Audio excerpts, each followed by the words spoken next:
എന്തൊക്കെ പറഞ്ഞാലും ഈ ബന്ധത്തിന് ഞാൻ സമ്മതിക്കില്ല. ജാതിയോ മതമോ പ്രശ്നമായിട്ടല്ല. ഞാൻ അവനെക്കുറിച്ച് നന്നായി അന്വേഷിച്ചു. അറിഞ്ഞിടത്തോളം അവൻ ആളത്ര ശരിയല്ല. കള്ളുകുടി, പെണ്ണുപിടി തുടങ്ങിയ എല്ലാം ഉണ്ട്. ഇനി നീ ആലോചിച്ച് തീരുമാനിക്കുക, ഈ ബന്ധം തുടരണോ വേണ്ടയോ എന്ന്. വീണ്ടും ഒരു വഴക്ക് വേണ്ടെന്ന് കരുതിയാവണം അച്ഛൻ പരമാവധി രമ്യതയിൽ കാര്യങ്ങൾ അവതരിപ്പിച്ചു.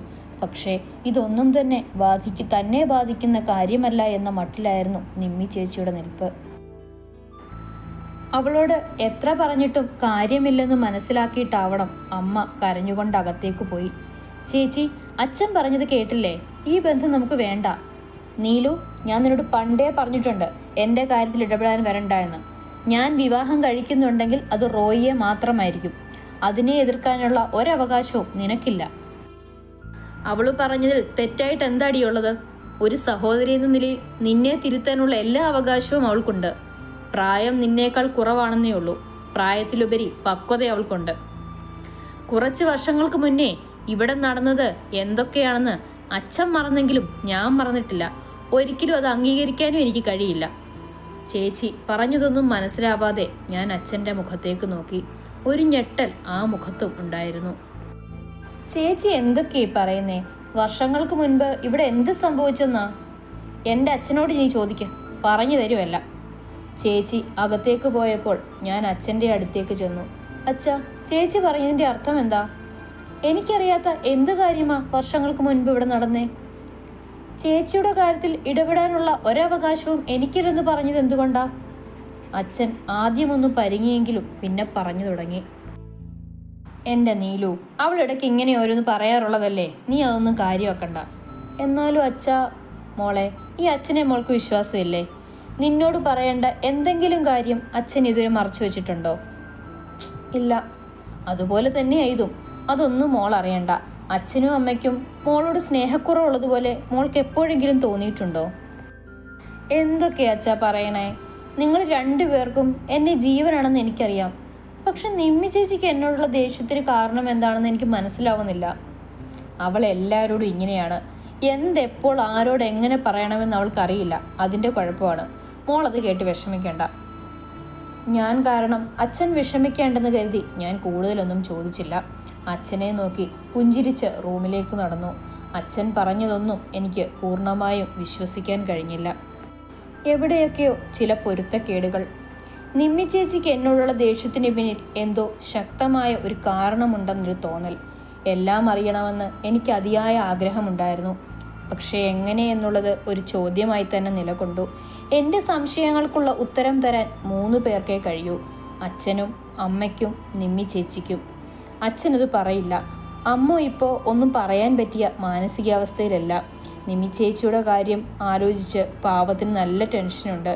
ഇനി നിമ്മി ചേച്ചിയോട് ചോദിക്കുക മാത്രമേ വഴിയുള്ളൂ. വരട്ടെ, നോക്കാം. ആകാശത്ത് വിത്ത് വിതച്ചതുപോലെ ചിതറിക്കിടക്കുന്ന നക്ഷത്രങ്ങളെ നോക്കി ഓരോന്ന് ആലോചിച്ചു നിൽക്കുകയായിരുന്നു ഇന്ദ്രൻ. അതിൽ കുറച്ച് ദൂരെ ഒറ്റപ്പെട്ട് കിടക്കുന്ന ഒരു കുഞ്ഞു നക്ഷത്രം താനാണെന്ന് തോന്നിപ്പോയി അവന്. എല്ലാവരും കൂടെയുണ്ടായിട്ടും ജീവിതത്തിൽ ഒറ്റപ്പെട്ടു പോയവൻ. ഭ്രാന്തിയുടെ മകൻ എന്ന വിളി അവൻ്റെ കാതുകളിൽ പ്രതിധ്വനിച്ചുകൊണ്ടിരുന്നു. മോനെ ഇന്ദ്ര. പ്രകാശൻ്റെ വിളിയാണ് അവനെ ചിന്തയിൽ നിന്നും ഉണർത്തിയത്. എന്താ മാമ, എന്തോ ടെൻഷനുള്ളതുപോലെ? അത് മോനെ, നീ വിഷമിക്കരുത്. വിശ്വന് ഒരു ചെറിയ ആക്സിഡൻറ്റ്, ക്രിട്ടിക്കലാണെന്നാ പറഞ്ഞേ.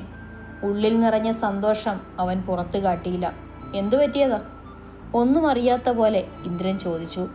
വൈകിട്ട് ഓഫീസിൽ നിന്നിറങ്ങി വീട്ടിലേക്ക് കാറിൽ കയറി പോയതാ. ഏതോ മരത്തിലിടിച്ചതാണെന്നൊക്കെ പറയുന്നത് കേട്ടു. പറഞ്ഞു കഴിഞ്ഞ് ഇന്ദ്രനെ നോക്കിയ പ്രകാശൻ കാണുന്നത് അവൻ ചിരിയടക്കാൻ പാടുപെടുന്നതാണ്. നീ എന്താ ചിരിക്കുന്നത്? നിനക്കൊരു വിഷമവും ഇല്ലേ? എന്തൊക്കെയായാലും നിന്റെ അച്ഛനല്ലേ. എനിക്കൊരു വിഷമവും ഇല്ല മാമ. എനിക്കെന്നും പ്രിയപ്പെട്ടത് എൻ്റെ അമ്മയാ.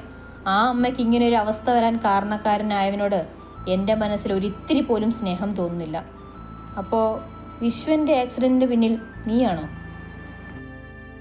പ്രകാശൻ്റെ ചോദ്യം കേട്ട് ഇന്ദ്രനൊന്ന് പകച്ചു. ജീവിതത്തിൽ തനിക്ക് ഏറ്റവും കൂടുതൽ കടപ്പാടുള്ള ഒരാളാണ് പ്രകാശൻ. തകർന്നു പോയേക്കാവുന്ന പല സന്ദർഭങ്ങളിലും തന്നെ കൈപിടിച്ചു കയറ്റിയവൻ. ഒരിക്കലും എന്നെ ഒറ്റിക്കൊടുക്കില്ല എങ്കിലും എല്ലാം തുറന്നു പറയാൻ മനസ്സനുവദിച്ചില്ല. അതുകൊണ്ട് തന്നെ മാമനോട് എനിക്ക് കള്ളം പറയേണ്ടി വന്നു. ഏയ്, ഈ ആക്സിഡൻറ്റിന് പിന്നിൽ എനിക്കൊരു റോളുമില്ല. ഞാൻ ഒരിക്കലും എൻ്റെ ദേഷ്യത്തിൻ്റെ പേരിൽ അയാളെ കൊല്ലാനൊന്നും പോവില്ല. മാമൻ എന്നെ വിശ്വാസമില്ലേ? നീ എത്ര ദേഷ്യമുണ്ടായാലും ഒരിക്കലും ഒരാളെയും കൊല്ലാൻ ശ്രമിക്കുമെന്ന് ഞാൻ കരുതുന്നില്ല. കാരണം എൻ്റെ രേണുകയുടെ മകന് ഒരിക്കലും ഒരാളെ കൊല്ലാൻ കഴിയില്ല. മാമൻ പോയപ്പോഴും മാമൻ്റെ വാക്കുകൾ എൻ്റെ ചെവിയിൽ മുഴങ്ങിക്കൊണ്ടിരുന്നു. രേണുകയുടെ മകന് ഒരിക്കലും ഒരാളെ കൊല്ലാൻ കഴിയില്ല. എത്ര ഉപദ്രവിച്ചാലും ഭർത്താവിനെ ഒരിക്കൽ പോലും അമ്മ വെറുത്തിരുന്നില്ല. അങ്ങനെയുള്ള അമ്മയ്ക്ക് ഞാൻ അയാളെ കൊല്ലാൻ ശ്രമിച്ച കാര്യം അറിഞ്ഞാൽ സഹിക്കാൻ കഴിയുമോ? ഞാൻ ചെയ്തത് തെറ്റാണോ എന്ന തോന്നൽ എൻ്റെ മനസ്സിനെ അലട്ടിക്കൊണ്ടിരുന്നു. രാത്രി വെറുതെ ഫോണും നോക്കി ഇരിക്കുമ്പോഴാണ് ഫേസ്ബുക്കിൽ നമ്മുടെ കള്ളിയങ്കാട്ട് നീലിയുടെ ഫോട്ടോ കാണുന്നത്. ഉള്ള പല്ല് മുഴുവൻ വെളിയിൽ കാണിച്ചിട്ട് ഇളിച്ചോണ്ട് നിൽക്കുന്ന ഫോട്ടോ. കുറച്ചു നേരം ഞാൻ അതും നോക്കി. അവളെ നോക്കിയിരിക്കുമ്പോഴേ മനസ്സിൽ പേരറിയാത്തൊരു സന്തോഷം വന്ന് നിറയുന്നുണ്ടായിരുന്നു. സങ്കടങ്ങളെല്ലാം അലിഞ്ഞ് ഇല്ലാതാവുന്നത് പോലെ. ഉടനെ ഞാൻ മെസ്സേജ് അയച്ചു. നിമിഷങ്ങൾക്ക് ശേഷം അവൾ ആ മെസ്സേജ് കണ്ടു. ആളെ മനസ്സിലാവാതിരിക്കില്ല. പ്രൊഫൈലിൽ പോയി നോക്കിയാൽ തന്നെ മനസ്സിലാവും. കുറേ നേരം റിപ്ലൈക്കായി വെയിറ്റ് ചെയ്തു. എവിടെ ഒരു കുന്തവും വന്നില്ല. ഇത്തിരി നേരം കഴിഞ്ഞപ്പോൾ ഞാൻ വീണ്ടും മെസ്സേജ് അയച്ചു. ഹലോ, എന്നെ മനസ്സിലായോ? എന്നിട്ടും നോ റിപ്ലൈ. സാരമല്ല മോളെ, നിന്നെ ഞാൻ പിന്നെ എടുത്തോളാം. നിറപുഞ്ചിരിയോടെ അവൻ ബെഡിലേക്ക് വീണു. മനസ്സിൽ ഒരു സ്വസ്ഥതയും തോന്നിയില്ല. ഒന്ന് റിലാക്സ് ചെയ്യാൻ വേണ്ടിയാണ് ഫേസ്ബുക്കും തുറന്നിരുന്നത്. അപ്പോൾ ആ അസുരൻ അവിടെയും ശല്യം ചെയ്യാൻ വേണ്ടി വന്നു. നട്ടപ്പാതിരേക്കും അവന് ഉറക്കമൊന്നുമില്ലേ? 2 പ്രാവശ്യം മെസ്സേജ് അയച്ചിട്ടും റിപ്ലൈ ഒന്നും കൊടുത്തില്ല. വെറുതെ എന്തിനാ കണ്ടവനോടൊക്കെ ചാറ്റാൻ നിൽക്കുന്നേ? ഫോണും ഓഫാക്കി ഉറങ്ങാൻ കിടന്നു. പക്ഷെ നേരം കുറേ കഴിഞ്ഞിട്ടും ഉറക്കം മാത്രം വന്നില്ല. ആദി പറഞ്ഞ പോലെ അവൻ്റെ കൽബിൽ കയറിയ പെണ്ണ് ഞാനായിരിക്കുമോ? ശരിക്കും അവനെന്നെ ഇഷ്ടമാണോ? അവനെ കണ്ടതു മുതലുള്ള കാര്യങ്ങൾ ഞാൻ വെറുതെ മനസ്സിലോർത്തു നോക്കി. ബീച്ചിൽ വെച്ച് വഴക്ക് പറഞ്ഞതും ദേഹത്ത് ചളി തെറിപ്പിച്ചതും, ഞാൻ കല്ലെറിഞ്ഞപ്പോൾ ഹെൽമറ്റ് വെച്ച് തലയ്ക്കടിച്ചതും, കോളേജിൽ വെച്ച് ഉമ്മ ചോദിച്ചതും എല്ലാം ഞാൻ ഒന്നുകൂടി റിവൈൻഡ് ചെയ്തു. അവൻ്റെ പെരുമാറ്റത്തിൽ എപ്പോഴൊക്കെയോ എന്നോടുള്ള പേരറിയാത്ത ഒരിഷ്ടം പുറത്തു വന്നിരുന്നു എന്നവൾ മനസ്സിലാക്കി. അതൊക്കെ ഓർത്തപ്പോൾ തന്നെ ഒരു പുഞ്ചിരി എൻ്റെ ചുണ്ടിൽ ഉടലെടുത്തു. പക്ഷേ നിമിഷങ്ങൾക്കകം അത് മാഞ്ഞു പോവുകയും ചെയ്തു. ഒരിക്കലും അവനോട് ഒരു തരത്തിലുള്ള ഇഷ്ടവും എൻ്റെ ഉള്ളിൽ ഉണ്ടാവാൻ പാടില്ല. ഒരിക്കലും ആർക്കും ആരോടും കണ്ട മാത്രയിൽ തന്നെ പ്രേമം തോന്നില്ല. എന്തെങ്കിലും ഫീലിങ്സ് ഉണ്ടായാൽ തന്നെ അതൊരിക്കലും യഥാർത്ഥ പ്രണയമായിരിക്കില്ല. വെറും അട്രാക്ഷൻ മാത്രമാണത്. അവൻ എത്രക്കാരനാണെന്ന് പോലും അറിയില്ല. നിമിച്ചേച്ചിക്ക് സംഭവിച്ചതുപോലൊരു ചതി എനിക്കും സംഭവിച്ചുകൂടാ. ഞാനും കണ്ടതാണ്. നിമിച്ചേച്ചി മറ്റൊരാളെ സ്നേഹിക്കുന്നുണ്ട് എന്നറിഞ്ഞപ്പോൾ അച്ഛനും അമ്മയും അനുഭവിച്ച വേദന താൻ മറന്നു. അത് താൻ കാരണം കൂടി അവർ വേദനിച്ചുകൂടാ. എന്തൊക്കെയോ ആലോചിച്ചുറപ്പിച്ച് അവൾ ഉറങ്ങി. ഇന്ദ്രൻ്റെ അവസ്ഥയും മറിച്ചായിരുന്നില്ല. അകമേ പലതും എരിയുന്നുണ്ടെങ്കിലും പ്രത്യക്ഷത്തിൽ അവൻ തികച്ചും ശാന്തനായിരുന്നു. ബെഡിൽ മലർന്നു കിടന്ന് തുറന്നിട്ട ജനലിലൂടെ പുറം കാഴ്ചകൾ കണ്ടു കിടക്കുകയായിരുന്നു അവൻ. ഇത്രയും പ്രശ്നങ്ങൾക്കിടയിലും നീലുവിൻ്റെ ഒപ്പമുള്ള നിമിഷങ്ങളായിരുന്നു അവൻ്റെ ഉള്ളം കുറച്ചെങ്കിലും തണുപ്പിച്ചത്. അവളോടുള്ള പ്രണയം തൻ്റെ മനസ്സിൽ ഒരു തിരയെപ്പോലെ ആഞ്ഞടിക്കുന്നുണ്ടെന്ന് അവന് മനസ്സിലായി. ഹൃദയം മിടിക്കുന്നത് പോലും അവൾക്കു വേണ്ടിയാണെന്ന് തോന്നിപ്പോയി അവന്. എന്തുകൊണ്ടാണ് നീലു ഇത്രമാത്രം ആഴത്തിൽ അവനിൽ വേരുറപ്പിച്ചതെന്ന് അവനും അറിയില്ലായിരുന്നു. ആദ്യമായി കണ്ട നിമിഷം മുതൽ അവൾ തന്നെയാണ് മനസ്സിൽ. ഒന്നുറപ്പാണ്, ഇത് ഒരാൺകുട്ടിക്ക് ഒരു പെൺകുട്ടിയോട് തോന്നുന്ന വെറുമൊരു അട്രാക്ഷൻ അല്ല. ഇനി ഒരിക്കലും അവളിൽ നിന്നൊരു തിരിച്ചുപോക്ക് സാധ്യമല്ല. ഫോൺ റിങ് ചെയ്യുന്നത് കേട്ടിട്ടാണ് അവൻ ഞെട്ടി എഴുന്നേറ്റത്. മൊബൈൽ സ്ക്രീനിൽ അരുൺ കോളിംഗ് എന്ന് കണ്ടപ്പോഴേ ഇന്ദ്രൻ്റെ ചുണ്ടിൽ പലതും ഒളിപ്പിച്ച അവൻ്റെ ആ പതിവ് പുഞ്ചിരി തെളിഞ്ഞു. അവൻ കോൾ അറ്റൻഡ് ചെയ്തു. ഹലോ ഹലോ അരുൺ, പറയടാ, തീർന്നോ? അതിയായ സന്തോഷത്തോടെ ഇന്ദ്രൻ ചോദിച്ചു. പക്ഷേ അവിടെ നിന്നും കേട്ട മറുപടി ഇന്ദ്രൻ്റെ പ്രതീക്ഷകളെ ആകെ തകിടം മറിക്കുന്നതായിരുന്നു. ഇല്ലടാ, ഇപ്പോൾ ഓപ്പറേഷൻ തിയേറ്ററിലേക്ക് കൊണ്ടുപോയിട്ടുണ്ട്. ഇത്രയും നേരം അയാളുടെ ഭാര്യ കൂടെ ഉണ്ടായിരുന്നു. അതുകൊണ്ട് എനിക്കൊന്നും ചെയ്യാൻ കഴിഞ്ഞില്ല. ഛേ, നിന്നെയൊക്കെ പിന്നെ എന്തിനു കൊള്ളാടാ? ഒരു കാര്യം ഏൽപ്പിച്ചാൽ അത് വൃത്തിയായിട്ട് ചെയ്യണം. അല്ലാതെ അരുണിനോട് സംസാരിക്കുമ്പോൾ ഇന്ദ്രൻ ക്ഷോഭം കൊണ്ട് വിറയ്ക്കുന്നുണ്ടായിരുന്നു. ഇന്ദ്ര, സോറിയടാ, എനിക്കൊരു അവസരം കിട്ടിയില്ല. ഈ ഹോസ്പിറ്റലിൽ നിന്നും ജീവനോടെ ഒരു തിരിച്ചുവരവ് അയാൾക്കുണ്ടാകില്ല. അത് ഞാൻ നിനക്ക് തരുന്ന വാക്കാ. ഒന്ന് അമർത്തി മൂളിയിട്ട് ഇന്ദ്രൻ ഫോൺ വെച്ചു. എൻ്റെ അമ്മയോടും മറ്റൊരുപാട് സ്ത്രീകളോടും നീ ചെയ്ത തെറ്റിന് പകരമായി നിന്റെ ജീവൻ ഞാൻ ഇല്ലാതാക്കാൻ പോവുക. മണിക്കൂറുകൾക്കകം. ഉമ്മറത്തിരുന്ന് ചായ കുടിക്കുകയായിരുന്നു പ്രകാശൻ.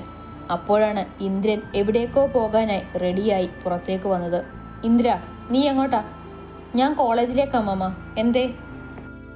നീ പോകുന്ന വഴി എന്നെ ഒന്ന് ഹോസ്പിറ്റലിൽ ഡ്രോപ്പ് ചെയ്യാമോ? എന്തിനാ? അയാളെ കാണാനാണോ? ആണെങ്കിൽ അത് വേണ്ട മാമ. അയാളും എൻ്റെ അമ്മയും തമ്മിൽ ഇപ്പോൾ യാതൊരു ബന്ധവുമില്ല. അപ്പോൾ മാമനും അയാളോട് അനുകമ്പ കാണിക്കേണ്ട ആവശ്യമില്ല. അല്ലാതെ ബോധം വന്നാൽ ഈ ആക്സിഡന്റിന് പിന്നിൽ നീയാണെന്ന സത്യം വിശ്വൻ തുറന്നു പറയുമോ എന്ന് പേടിച്ചിട്ടല്ല. പ്രകാശന്റെ ചോദ്യം കേട്ട് ഇന്ദ്രൻ അയാളെ ഞെട്ടലോടെ നോക്കി. മാമൻ സത്യമെല്ലാം അറിഞ്ഞിരിക്കുന്നു. പക്ഷെ എങ്ങനെ?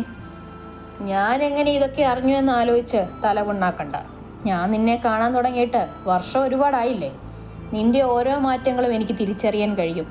ഇന്നലെ നിന്റെ സംസാരത്തിൽ നിന്ന് നീ പറഞ്ഞതെല്ലാം കള്ളമാണെന്ന് എനിക്ക് മനസ്സിലായിരുന്നു. ഒന്നുമില്ലെങ്കിലും ഞാൻ ഒരു അധ്യാപകനല്ലേ. കുട്ടികൾ കള്ളം പറഞ്ഞാൽ അതൊക്കെ പെട്ടെന്ന് എനിക്ക് മനസ്സിലാകും. പ്രകാശന്റെ മുന്നിൽ കുറ്റബോധത്തോടെ തല താഴ്ത്തി നിൽക്കാൻ മാത്രമേ ഇന്ദ്രന് കഴിഞ്ഞുള്ളൂ. പക്ഷേ അത് വിശ്വനോട് ചെയ്തതിനല്ല, പ്രകാശനോട് കള്ളം പറഞ്ഞതിന്. നീ വീണ്ടും പഠിക്കാൻ പോകുന്നു എന്ന് കേട്ടപ്പോൾ ഞാൻ ഒരുപാട് സന്തോഷിച്ചു. പക്ഷെ ഇപ്പോൾ മാമ, അത് ഞാൻ എന്ത് ന്യായീകരണം പറഞ്ഞാലും നീ ഇപ്പം ചെയ്തത് ഒട്ടും ശരിയായില്ല. എത്ര ക്രൂരനാണെങ്കിലും അവനും നീയും തമ്മിലൊരു ബന്ധമുണ്ട്. ഒരിക്കലും മായ്ക്കാൻ കഴിയാത്ത ഒന്ന്, രക്തബന്ധം. എത്ര ശ്രമിച്ചിട്ടും എനിക്ക് അയാളോട് ക്ഷമിക്കാൻ കഴിയുന്നില്ല മാമ. ഓരോ തവണ അമ്മയെ കാണുമ്പോഴും എനിക്ക് അയാളോടുള്ള പക കൂടി വരികയാണ്. അവന് ശിക്ഷ കൊടുക്കണ്ട എന്നല്ല മോനെ, പക്ഷേ ഒരാളുടെ ജീവൻ എടുക്കാനുള്ള ഒരവകാശവും നമുക്ക് ആർക്കുമില്ല. ഇന്ദ്രന് ശരിയേത് തെറ്റേത് എന്ന് തിരിച്ചറിയാൻ കഴിയാത്ത അവസ്ഥയിലായിരുന്നു. ഓരോന്നാലോചിച്ചൊടുവിൽ അവൻ്റെ കൈ പോക്കറ്റിൽ കിടക്കുന്ന ഫോണിലേക്കെത്തി. അരുണിൻ്റെ നമ്പറിലേക്ക് റിങ് ചെയ്തു. ഡാ ഇന്ദ്ര, നീ എന്തൊക്കെയാ പറയുന്നേ? നമ്മൾ ഇത്രയ്ക്ക് കഷ്ടപ്പെട്ടത് ഇതിനു വേണ്ടിയിട്ടാണോ? അല്ലടാ, ഒരാളെ കൊല്ലാനുള്ള അവകാശമൊന്നും നമുക്കില്ലടാ. അങ്ങനെ നോക്കുമ്പോൾ നമ്മൾ ചെയ്യാൻ പോകുന്നത് വളരെ വലിയ തെറ്റാണ്. നിനക്ക് ഇത്ര പെട്ടെന്ന് അയാളുള്ള ദേഷ്യം മാറി അനുകമ്പയായോ? നിന്റെ അമ്മയോട് ചെയ്തതിനൊക്കെ ക്ഷമിക്കാനും പൊറുക്കാനും നിനക്ക് കഴിയുമായിരിക്കും. പക്ഷേ എൻ്റെ അമ്മ അനുഭവിക്കുന്ന വേദന എനിക്കൊരിക്കലും കണ്ടില്ലെന്ന് നടിക്കാൻ പറ്റില്ല. അതുപോലെ അയാളോട് ക്ഷമിക്കാനും. ഇന്ദ്രന്റെ വാക്കുകൾക്ക് വില കൊടുക്കാതെ അരുൺ അവിടെ നിന്നും ദേഷ്യപ്പെട്ടു പോയി. അവൻ പോയത് വിശ്വനെ കൊല്ലാൻ വേണ്ടിയിട്ടാണെന്ന് ഇന്ദ്രന് മനസ്സിലായി. അരുണിനെ തടയാനാവാതെ ഇന്ദ്രൻ അവൻ പോയ വഴിയെ നിസ്സംഗതയോടെ നോക്കി നിന്നു. അല്പസമയത്തിന് ശേഷം നേരെ കോളേജിലേക്ക് പോയി. നേരം ഒരുപാടായിട്ടും മൂടിപ്പുതച്ച് സുഖനിദ്രയിലായിരുന്നു നീലു. നീലു, നീലു, എന്താ അമ്മേ, ഇത്തിരി നേരം കൂടി കിടന്നോട്ടെ? അമ്മ വിളിക്കുന്നത് കേട്ട് ഒരു ചിണുങ്ങളോടെ അവൾ പറഞ്ഞു. അത് ശരി, സമയം ഇപ്പം തന്നെ 9 ഇനി എപ്പോൾ കോളേജിലെത്താനാ? ഈശ്വര, 9 മണിയായോ? അമ്മ എന്ത് നേരത്തെ വിളിക്കാഞ്ഞേ? എത്ര തവണ വിളിച്ചു? പോത്തുപോലെ കിടന്നുറങ്ങിയിട്ടല്ലേ? എഴുന്നേറ്റ് റെഡിയായി കോളേജിൽ പോകാൻ നോക്ക് പെണ്ണെ. നിമി ചേച്ചിയെ കണ്ടിരുന്നെങ്കിൽ ഇന്നലെ പറഞ്ഞതിൻ്റെ കാരണം ചോദിക്കാമായിരുന്നു എന്ന് കരുതി. അവിടെയൊക്കെ നോക്കിയിട്ടും ചേച്ചിയെ കണ്ടില്ല. ശരി, നിമി ചേച്ചി എവിടെയാമേ? അവളെവിടെ? റൂമിലുണ്ടാവും. വേറെ എവിടെ പോവാനാ? എന്താ ഇപ്പം അവളെ അന്വേഷിക്കുന്നേ? അവൾ ചിരിച്ചുകൊണ്ട് എഴുന്നേറ്റ് റെഡിയായി കോളേജിലേക്ക് പോയി. നീലു, നീ വന്നപ്പം മുതൽ വലിയ ആലോചനയിലാണല്ലോ. ആരെക്കുറിച്ചാ? ഇന്നലത്തെ ആ ചേട്ടനെ കുറിച്ചാണോ? ചെറുചിരിയോടെയുള്ള ആദിയുടെ ചോദ്യം കേട്ടപ്പോൾ എനിക്ക് പെരുത്തങ്ങ് കയറി.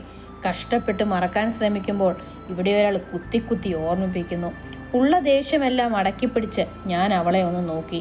അതിൻ്റെ അർത്ഥം മനസ്സിലാക്കിയാവണം അവൾ എന്നെ നോക്കി ഇളിച്ചു കാണിച്ചിട്ട് വേഗം അവിടെ നിന്നും സ്കൂട്ടായി.